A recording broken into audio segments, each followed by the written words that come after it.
What's up, softball players? Coach Dan Blewett here. In today's video, we're going to talk about how can you figure out how good you are at softball and what level you might be able to play at in college.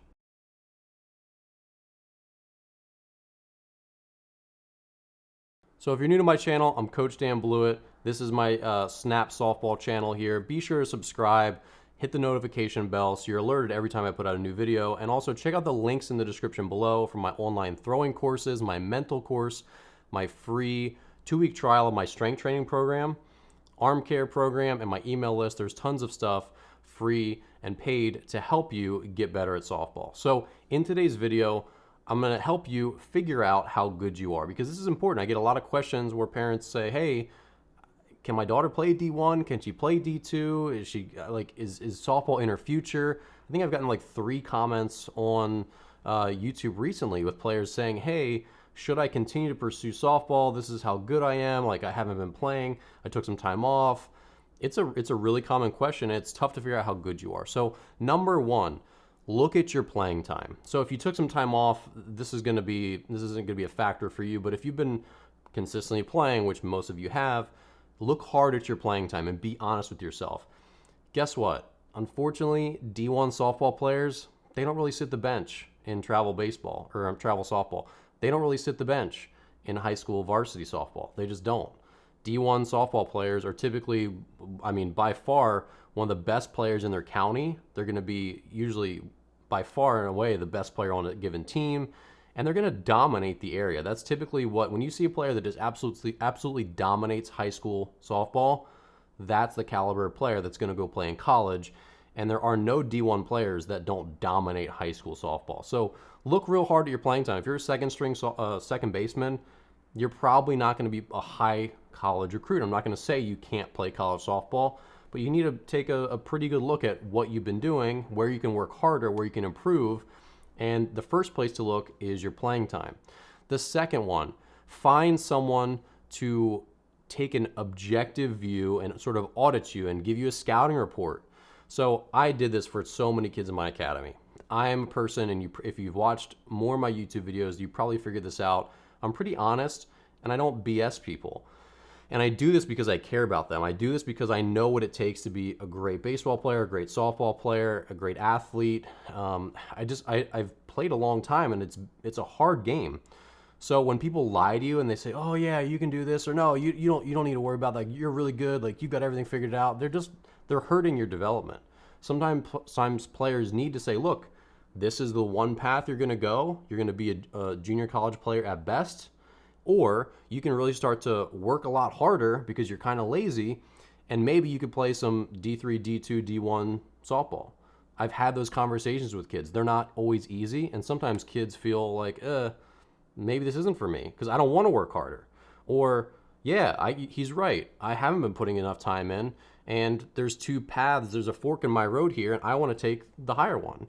You need to find someone like that. So it might not be one of your coaches who might just not want to have a hard conversation with you. You might have to find someone and pay them. Maybe go to the local batting cage, the local academy, find someone, an instructor who played in college or a college coach or whatever, and say, hey, or even another varsity coach in the area and say, hey, can I pay you for an evaluation and just be honest with me, be honest with my daughter, tell us what she needs to work on, tell us where she can improve, and tell us where you honestly think she stacks up.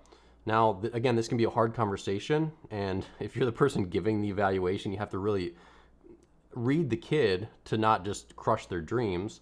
So having a rapport is important. When I would do these meetings, I always had an idea of what I could and couldn't say and the way I'd have to say it, and some kids I could be more gentle and some kids I could be more tough on. But people need honesty. They really do. So if you don't know how good you are, find someone you trust and ask their opinion and ask them to be really, truly, objectively honest with you. Number 3, go to a college camp. So any of your local camps, number 1, they're usually cheaper than these big showcases. Not usually, they always are.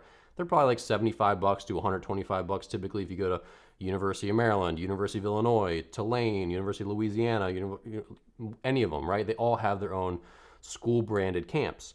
And they're great because you get to see other players, and this is my point here.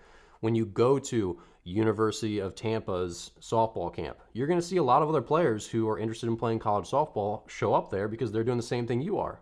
And look left, look right. See what these other players who are in the hunt, just like you are, see what they look like, see what they can do. How do you stack up? And again, be honest with yourself. Are you as good as them? Are you better than them? You know, it can be a real big confidence boost where you're like, man, there's some really good players there, and my numbers were just as good as any of them. That can be a really good shot in the arm. It can also be a wake-up call. So go to these camps. Even if you're not ready to really like start your recruiting process, maybe you're like 14, 15, you're not really like recruitable yet, you're not filled out, like your skills are, you're still building skills. It's still sometimes a good idea to go to these local camps because you can use them to evaluate your own skill, get your feet wet, you know, talk to some coaches, and just like experience college softball for a day. They're a really good experience.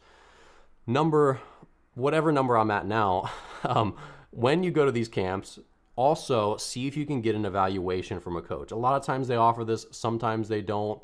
Sometimes they're not very thorough because they just have a lot of kids. So it's not because they don't want to be. Sometimes they just have 100, 200 kids at a camp, and they just can't have a super duper thorough evaluation. And the more kids they have, the more it's like, you know, you get 10 pitches to be evaluated on. How much can they really tell from that, right? So understand that college showcase camps for one college, they do a couple things. They do get players signed. They absolutely do. The coaches usually really care a lot about making it a great experience. Not always, but most of them do. They also help fund the volunteer assistants. So in college softball and college baseball, the NCAA is an awful organization. I'll just put it out there.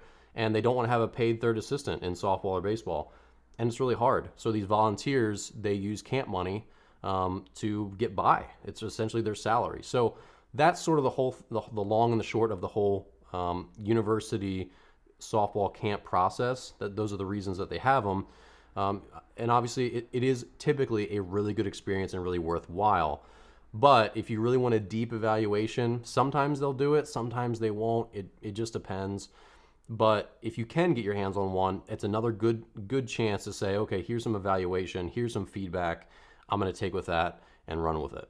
All right, my next tip, because I forgot the order of these numbers and my notes right here, I'm just gonna wing it. My next one is get a recruiting profile. If it's in the family budget, if you're like, okay, we can spend the $200 or $500 or $1,000 sometimes because we want to have this service as part of our recruiting package, okay, that's going to give you a chance to get seen by these coaches and get an evaluation. It's also going to typically get you put in some sort of ranking system. Not always, it depends on the company, right? But especially on the baseball side, they're really heavy on the ranking. So if you go to a Prep Baseball Report, you're going to be ranked number 79 in the state of Kentucky or whatever, based on your camps. So again, some softball companies do this, some don't. But either way, this is just another way that you can do it. It typically is a paid route where you can get a recruiting profile, you'll get seen at a showcase, you'll get evaluated, and then you'll get stacked up somewhere that's going to show where you rank amongst your peers, so the same graduation year. Again, that's going to be a little more expensive, but it's also something you can do to get some feedback about how good you are. Okay, my last tip here is send your recruiting video, which I'll put a link below to my video about how to make a good college recruiting video. Send the link to your short recruiting video of your skills to colleges of D1, D2, D3, NAIA, junior college. Send them to all the different levels when you're really ready to be recruited. So if like you're 16, you're like, man, I'm ready. I'm physically where I need to be. My skills are where they need to be. Like I'm ready to be recruited. When you get to that point, send your videos out. Send them to all different levels. Don't just pick one level, send them to all different levels and see who replies. It's a lot like dating. So if I want to just date movie stars and I go up to every movie star I see and I'm like, hey, and I strike up a conversation and 0 of them give me the time of day, then it's probably not in the cards. I'm probably not going to be dating any movie stars, right? It's the same thing with recruiting. If you email the 10 biggest D1s in the country, you email Oklahoma and LSU and UCLA and Florida, and none of them email you back, it's probably a good indication that you're not at that caliber of play. If you email a bunch of D1s, D2s, and D3s, and you get a lot of D2 responses and a lot of D3 responses, then you're probably a D2 or D3 player, depending on the quality of that program. This is unfortunately tough for some families to deal with because a lot of families are like, my daughter's gonna go D1, and they just don't have D1 skills. Unfortunately, that's how life is sometimes. So you kind of have to figure out who wants to dance with you. So send the videos out, send emails out, do the recruiting. Tell these schools that you're interested in them, and if they're not interested back, then you just might not be good enough to play there. That's the unfortunate reality, but casting that net to all different levels is going to help you figure that out, okay? So I hope this video on college recruiting and on figuring out your skill level was helpful. It is really important just to be honest with yourself and to have other people in your corner who are willing to be honest with you. So thanks for watching. Be sure to check out my links below, subscribe to the channel, share this video with a friend, and I'll see you here in the next video.